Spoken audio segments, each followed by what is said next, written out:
Autre point, mesdames, vous êtes sur la sellette dangereusement. Un gros titre dans le Journal de Montréal, la police surveillera plus la maltraitance chez les personnes âgées. Mesdames, qui s'occupe des petits vieux? La police vous a à l'œil. 95% des petits vieux sont pris en charge par des femmes. Est-ce qu'on s'entend là-dessus? À ma connaissance. À la mienne et tout. Ça fait longtemps que je traîne dans le milieu, que j'ai vu toutes sortes de patentes. Puis ce sont des femmes. Hein? Alors, la police vous a à l'œil parce que vous avez un petit côté cruel, parfois, avec des tout-petits, puis des aînés en perte d'autonomie. La Sainte Femme, c'est terminé. Maintenant, je rappelle, la figure maternelle est de loin l'élément le plus important pour tout petit être humain. Mais là, n'oubliez pas les pères ce matin, là. Oh. Gros sondage. Les papas, là, je cite, les papas québécois des champions canadiens de l'engagement auprès de leurs enfants. Oui. Donc, les papas québécois partagent plus les responsabilités familiales, Oui. les tâches parentales, sont plus pour la garde partagée en cas de séparation et à réclamer des politiques favorisant les congés parentaux. Oui. Alors, les papas québécois sont de loin au Canada les hommes qui ont été le plus recyclés par des génitrices incompétentes pour bien paraître. OK, vous ramenez ça encore sur la faute des femmes. Il n'y a pas moyen de s'en sortir. Mais vous êtes importante! Il y a pas... Vous comprenez... Non, vous ne comprenez pas. Vous ne comprenez pas votre rôle essentiel. Vous le comprenez pas. On le comprend. C'est les hommes qui ne laissent pas faire le travail de leur conjointe. C'est eux autres, souvent, qui étassent, qui les écartent parce qu'ils veulent tellement être contentes et plaire à leur petite princesse. Ça se peut pas, ça, qu'il y ait des hommes qui font ça. Il faut encore que ce soit à faute des femmes. Hey, en passant... Oui, là-dessus, en sur passant, ce point-là, oui. J'ai de quoi dire. Je suis allée, parce que Jean-François, il a publié hier sur YouTube l'extrait où on s'ostinait, vous et moi. C'était concernant quand vous parliez des grosses, puis qu'il aurait dû s'isoler. Puis moi, je disais, vous mettez ça sur la faute des grosses au lieu de mettre ça sur la faute de ceux qui prennent les décisions puis qui établissent les règles. Ça a fait beaucoup réagir. Un petit commentaire. Trois choses qui vient d'un homme. Bravo, José, mais attention de ne pas tomber dans l'hystérie.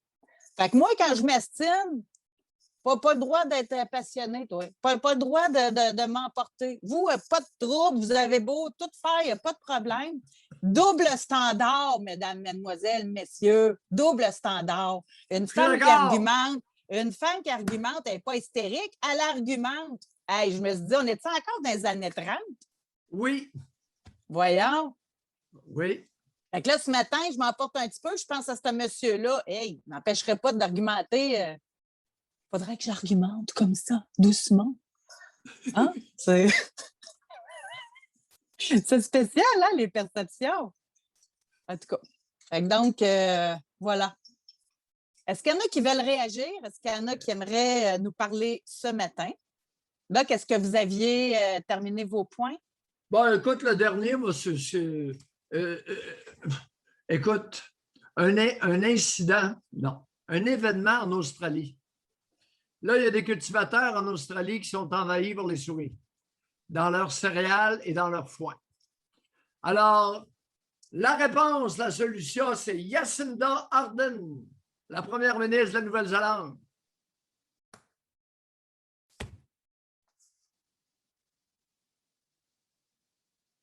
Jacinda est bonne. Puis elle va lui régler ça en 2 temps, 3 mouvements. Sais-tu qu'est-ce qu'elle va faire? Elle va dire, bande d'innocents, élevez-vous des chats. Là, j'ai pensé à Stéphane le matin. Mais là, on est plein de souris. Niaiseux. Cabochon! Puis là, on les vouait dans un container avec des balais, puis ils noient les souris. Prends-tu innocent? J'en reviens pas. L'humain peut être vraiment imbécile. Il peut. Et avant qu'on se quitte, je te dis coq à l'âne, encore un autre meurtre de femme à Limoilou.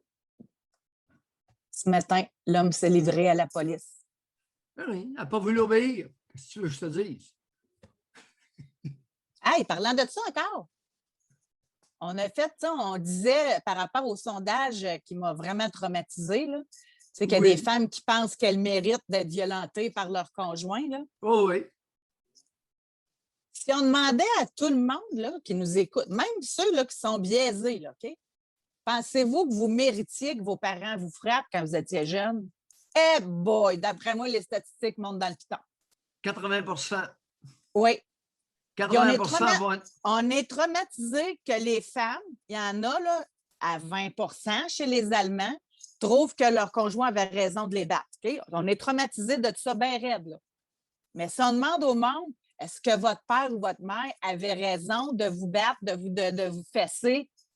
On fera un saut, d'après moi. Pense à ça hier soir. Oui, tu as bien pensé. Sais-tu qu'est-ce que j'entends régulièrement dans mon bureau? Il devait avoir une bonne raison. C'est ça. Oui, laquelle? Ah, ben, je ne me souviens pas. Ah, oh, j'étais tellement tannant. J'étais tellement tannant. Oui, je devais être tannant. Je l'ai entendu. Hey, puis une chance qu'ils m'ont fait ça, j'aurais mal viré. J'aurais mal viré si mes parents ne m'avaient pas fait ça. C'est capoté pareil, hein? Je vais me calmer. Aïe, aïe. On va se laisser là-dessus. Essayez les cabochons. Essayez les cabochons d'aller utiliser votre méthode éducative pour les enfants, incluant la violence, les châtiments corporels, avec un rottweiler. Allez l'essayer, c'est un rottweiler, les cabochons. Bon, revenez m'en reparler. Bye tout le monde. On se donne rendez-vous pour notre 250e émission tantôt. Bye, à 10h30.